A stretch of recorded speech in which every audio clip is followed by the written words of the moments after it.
Hey guys, welcome back to The Social Saint.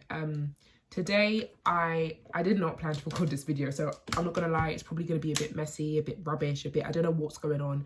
I am getting ready to go out and meet a friend of mine, but this whole morning I've really had it weighed upon my heart to record a video just discussing the current situation regarding like abortion in America and like the Roe v. Wade case and the verdict. I am not in any way qualified to discuss this. I am not in any way educated in this area. I know nothing about American politics. I am just a Christian. I'm from the UK. I'm a woman. I'm not a mum. I don't have kids. I'm not married.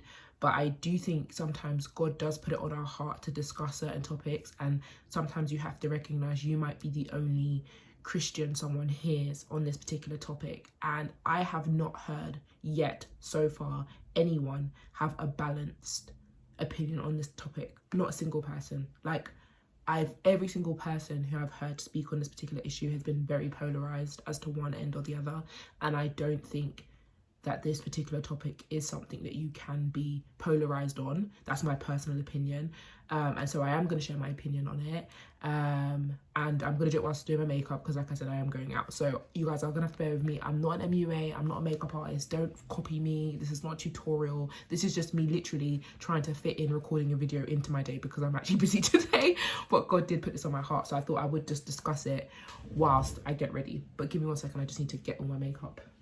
So, to be honest, I have kind of done my, filled in my eyebrows a little bit. I don't know how I'm going to do this on camera because I actually cringe at the idea of me doing, I'm not good at makeup. So the idea of you watching me do my makeup is actually making me cringe right now. But anyway, and yeah, I still conceal my brows. I know, very 2015 of me, but I don't care. Yeah, so I think when it comes to abortion, there's a lot of things to discuss.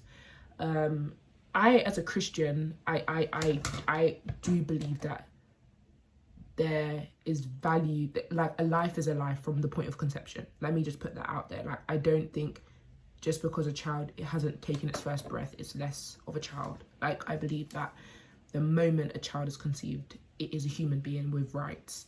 And that is my personal opinion. I believe it has a soul.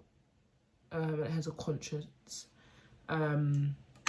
And yeah, that comes from a Christian perspective, of course, but it is still my perspective. I think before we kind of have this discussion, there's a few, I did get a few like statistics on abortion. I think I'll quickly read those out. This is all kind of like for America, by the way. This isn't like across the world because I didn't have time to be doing all that research. But yeah, some of the statistics that I found: 15 per 1,000 women in 2020 had abortions. So that didn't even make sense. Out of 1,000 women in 2020, out of 1,000 women, 15 of them had abortions in the USA, obviously. 50% of those women were in their 20s. 57%, sorry, of those women were in their 20s. 38% of those women were black. That's an important thing. 85% of women having abortions are unmarried. In 2004, so this is a bit of an old study, this is the breakdown of reasons as to why women had abortions. When asked, this is what they stated: 0.5% said they were a victim of rape. 3% said fetal health problems. 4% said physical health problems. 4% said would interfere with education or career. 7% said not mature enough to raise a child. 8% didn't want to be a single mother. 19% were done having children. 23% couldn't afford a baby, and 25% were not ready for a child. 6% said other. I don't know what that could be, but yeah. In a more recent study that was done by Guttmacher in 2000, the Guttmacher Institute, more recently, I think this was 2019, I believe, it said 0.01% for the reason was pregnancy resulted in incestuous relationship. Damn. Sorry, I didn't expect to read that. Sorry, I didn't think I properly read that earlier. Wow, okay. Good thing it's only 0.01%, because that would be scary if it was any more than that. 0.15% were that the woman was raped. 0.20%, 0.2, 0.20. Anyway, I can't read statistics. I'll probably put them up. The woman's life was endangered by the pregnancy. Just under 1%, there was a serious fetal abnormality. 1.48%, the woman's physical health was threatened by pregnancy. 1.88%, the woman's psychological health was threatened by the pregnancy. 20%, the woman aborted for social or economical reasons. And 74%, there was no reason elected. Now, there was quite a lot of people that said that they couldn't afford a baby and that they weren't ready for a child. That was basically 50% of the women getting abortions in the early 2000s was because of that reason. And honestly, hand on heart, if I'm being honest, I don't think that's massively probably changed. What is sad to me is that's even still a thing. Do you get what I mean? And I'll be honest, like, I'm going to speak on one side of the argument and then I'm going to rebuttal myself. Regarding being pro-life, which I don't associate with being pro-life or pro-choice, by the way, guys. I'm neither. Regarding being pro-life, I think, like I said earlier, I think an unborn child is still a child. And I think the point which we start to say, oh, a child is not a child until they've had their first breath is like us playing God. And I think that that's a very dangerous game to play. And I also want to say one thing I saw a lot on social media yesterday. I love how I'm talking more than doing my makeup. I need to kind of like be able to do both. But is that people saying, oh, what happens to the thousands of unwanted babies that are now going to be born? I believe that's a lie from the pit of hell. There is no such thing as an unwanted child. Like, every child is born with a purpose. Every child, there's no such thing as like a mistake. Do you get what I'm saying? And I don't believe that to be true. There are so many kids that have been born and been given life whose parents tried to have an abortion and the abortion failed and they end up being a blessing. And I know that that's not always the situation, but I genuinely, in my heart of hearts, don't believe there's such thing as an unwanted child. I think that's a very wild statement to make, and I just don't believe God creates a life by chance. Do you get what I'm saying? And there's no child that God has crafted. He said he perfectly crafted a child. In the Bible, in Psalms 139, I perfectly crafted you in your mother's womb. There is no child that is a mistake or is unwanted. I just don't believe that to be true, period. Now, I also think that there's a social perception that having a child is a death sentence. And I'll be honest, like right now, where I'm at in my life, I'll tell you one thing, I do not desire a child. At all. Like, at all, right now, where I'm at. Do you know what I mean? Obviously, in the future, I do desire children, of course, 100%. But right now, where I'm at, let me tell you something. I fully understand that having a child is a big responsibility. And I understand that there is a lot that goes into it. You can't just get up and go where you want every morning. You can't just do what you want every day. You can't just, you have this whole other life to think about. And to be honest, they do have to come before you. Their needs do have to come before your needs.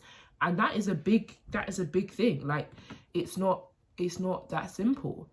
I don't know. I know I look like a mad person, and I don't even know how. I don't do my makeup like this. I don't know why I've suddenly decided to do my makeup like this. I really need you guys not to judge me.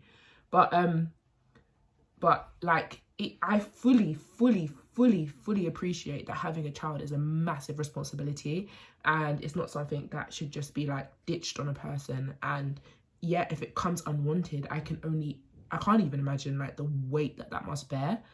I think that kind of feeds into the fact that this is maybe, and I'm just saying maybe, this is my opinion, maybe more of a social issue than a health issue. This is more of like a social discussion than a health discussion.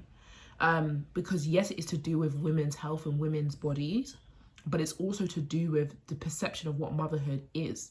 Because it's like, if women believe that they could have children and still be taken seriously, still have careers, still have their own passions and desires, still have, like, if we didn't feel like you had to give up one for the other in society, maybe women would consider having children more and maybe making their children part of that plan as opposed to it being that plan or another plan, you know? I think it's very naive of white evangelical Christians to like make out as though this is just a case of women being selfish. That is probably so far from the truth. It's ridiculous. Like, it's a selfless act to not bring a life into the world that you don't think you can look after adequately. Because there's many men, may I say, that just have children willy-nilly and don't even look for their kids. That they are happy to exist in a world where their children are somewhere else. They don't know their names, they don't know what school they go to, they don't know how they're doing in their exams, they don't know anything about that child, and they're happy to exist and have no contact with that child. So I think at the same time, I think it is, once again, going back to the polarization of the opposing sides, I think it is such a lie, so ignorant and naive to believe that women wanting abortions is just a matter of being selfish. But I also think it's a massive lie to downplay the gift that God has given women to bring life into the world. Like, that is a gift from God. I'm just going to put this more on my face because I don't know if you guys can see me. Like, that is a massive, like, God didn't give that gift to men. He gave it to us. And to be able to bear children, like to bring life, physical life into the world from the spiritual realm into the physical realm is a massive gift. And so I don't think, like I said, it's one or the other. Like, it's so much more nuanced than just one argument. And I know I'm kind of going all over the place with this kind of discussion right now, guys. So I need you to bear with me. And I know I'm not really making sense, but like, yeah. Right, guys. Sorry, I kind of like disappeared for a bit because I had to like concentrate on putting my lashes on and my concealer. But I can't remember where I got to. But I do think that there's so much more to the discussion than just like women being selfish. It involves society so much that I can't even believe it's being simplified to a discussion of the women's health. It's so much more than that. Like, so much. Like, there's so many things we need to combat. Like, we can't just make, because I think white evangelical Christians just think if we make a sin illegal, it's going to stop the sin. It's not that simple. Why are we waiting to the point of abortion to help prevent unwanted pregnancies? That's ridiculous. There's so many things. It goes into the understanding, the education. It goes into education, first of all. Like, what are we being taught about relationships? What are we being taught about sex, marriage, commitment?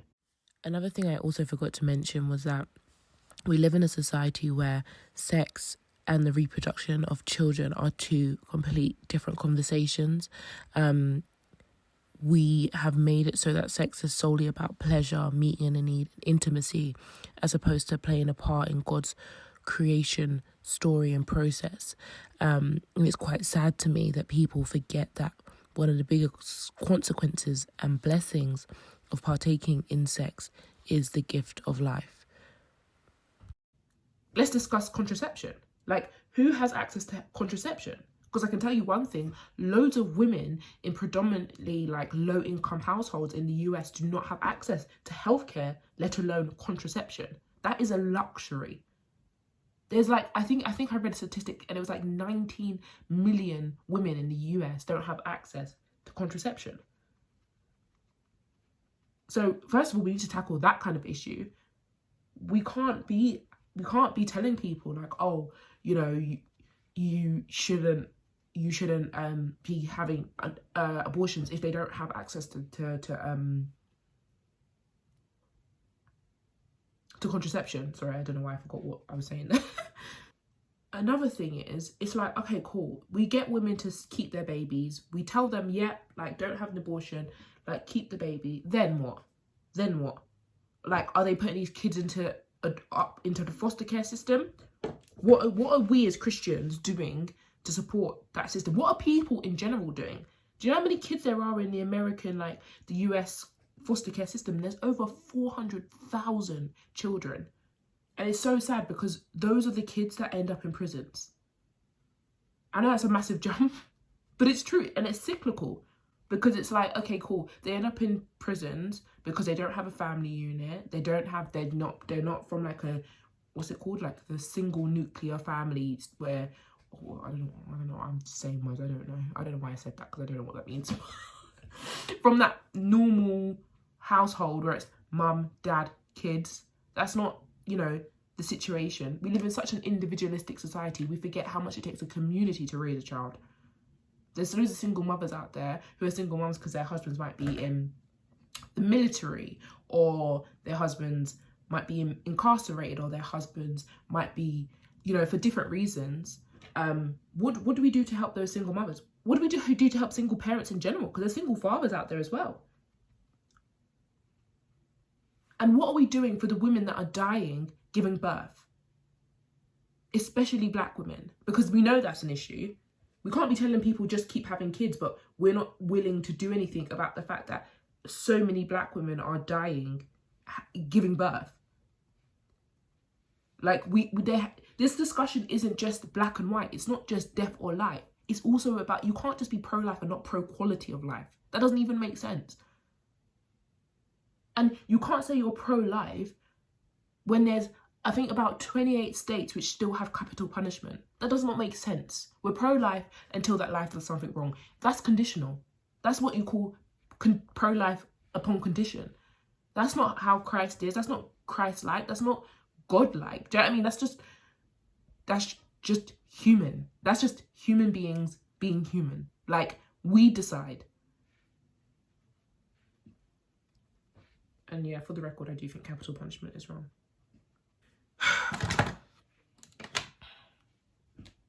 Another thing, you can't say you're pro-life when the 12th leading death in the US, what are we doing to prevent people, like what are we doing to like advocate for people's mental health, especially like middle-aged men? Like that is the number one like percentile demographic of people like committing suicide. If we're pro-life, we have to be pro-life completely. You can't be pro-life without being pro-quality of life. It just does not make sense. And like I said, I just think the whole conversation is so nuanced. And I think, like I said, this whole kind of like rhetoric on social media that, oh, women need abortion because women are like, so many women are raped. And I do believe that is a cause of abortions, don't get me wrong. But that isn't the number one reason. We've seen that the number one reason is for social and economic reasons, and that is what we have to address. Why is it that so many women are like in a position where they don't feel like they can raise a child? Why is it so? We're living in a time where people can't get access to formula. The waiting list for most nurseries is 2 years. Childcare is the most expensive it has ever been. Like, cost of living is through the roof. Like, it's we can't just isolate an issue and say that's sin, so we're going to call it for sin, we're going to pray for God to get rid of that, but then not support people in any other, like, it just does not make sense. And I think it's such a scheme of the devil to isolate it and make it seem like it's just one issue that needs to be dealt with here. All this to say, I just honestly, genuinely, I think that it's really sad to me that the whole discussion regarding like the life of a human is being kind of like polarized to two really dangerous opposing arguments, and it's not nuanced. It's not it's just not black and white, and it is a massive grey area. And I know what God's take on life is. That's not what I'm saying, but God's take on how we deal with the issue is so much deeper than just making something illegal or not. And I would just say, like,